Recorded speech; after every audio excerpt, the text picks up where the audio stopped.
Why Bank of Canada rate cuts won't fix housing affordability. September 2026 market outlook. Ciao, and welcome back. It's August 28th, and we are stepping into one of the most critical market pivots of the entire year. Today, we are dissecting the top 3 headlines driving real estate conversations right across Canada. First, the shifting inventory landscape and regional price divergence. Second, consensus predictions from top economists for the upcoming Bank of Canada announcement on September the 2nd. And third, a fascinating piece of research highlighted by Better Dwelling that exposes a huge misconception: why Bank of Canada rate cuts might actually worsen housing affordability in the short term instead of fixing it. Let's dive right in. Headline number 1, the market disconnect and regional trends. Let's start with market reality on the ground. Across the nation, home price indexes have shown an overall correction of nearly 21.3% from peak levels. But that headline number is heavily tilted by localized corrections in Ontario and BC, the most active markets. Meanwhile, key markets elsewhere remain within 3% of record highs. In Toronto, GTA, buyers are sitting on the sidelines watching monthly fluctuations, like the recent 0.6% national price dip in July, wondering if now is the time to strike or hold out for lower borrowing costs. Headline number 2. September 2nd, 2026 marks the next announcement from the Bank of Canada. Here are the rate predictions. Here is where the public debate gets tangled up. The Prohibition on the Purchase of Residential Property by Non-Canadians Act explicitly targets foreign non-residents, but permanent residents are not foreign non-residents under Canadian law. They hold full legal residency, earn income in Canada, and pay Canadian taxes, and have full rights to purchase homes. Equating foreign speculation with legal permanent immigration is a policy fallacy, and the market numbers prove where the actual buying power lives. Headline number 3, the rate cut paradox.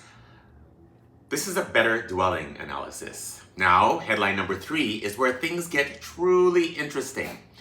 A recent article published by Better Dwelling, analyzing an independent staff study by the Bank of Canada, delivers a stark warning. Lower interest rates do not resolve housing affordability. In fact, they can intensify affordability pressures.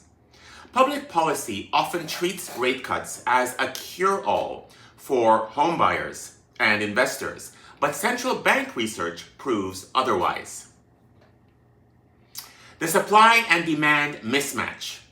Why does this happen? It boils down to a fundamental timing mismatch.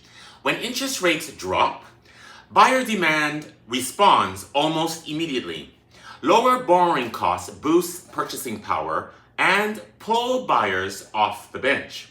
Resale activity picks up right away, reaching its peak impact within 18 to 24 months of the initial rate cut cycle. Supply, however, takes at least 2 full years, 24 months, to respond. Permits, zoning, and construction timelines mean builders can't instantly deliver new homes. What this means for Toronto GTHA buyers and sellers today. So, what is the strategic takeaway for you as an investor or home buyer in the Greater Toronto Area? Waiting for rate cuts in hopes of finding a cheaper market is a flawed strategy. Historical data and BOC research prove that as rates drop, buyer competition rekindles, driving pricing. It actually drives prices up and wipes out interest rate savings. Smart capital moves before the general public rushes back into the market. Because demand surges while supply remains fixed, the extra purchasing power from lower interest rates gets swallowed up by higher asset prices. Furthermore, as housing activity accelerates, the competition for construction inputs like land, labor, and building materials causes construction costs to surge. This makes new development expensive and keeps housing prices sticky at elevated levels. End users don't end up saving money. They simply pay higher prices with slightly lower interest rates.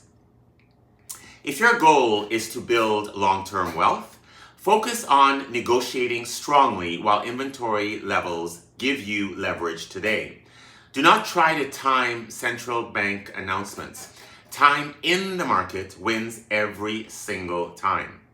This episode contains a lot of info, but be sure to like, comment, and share with someone who may be looking to make a change in their real estate portfolio.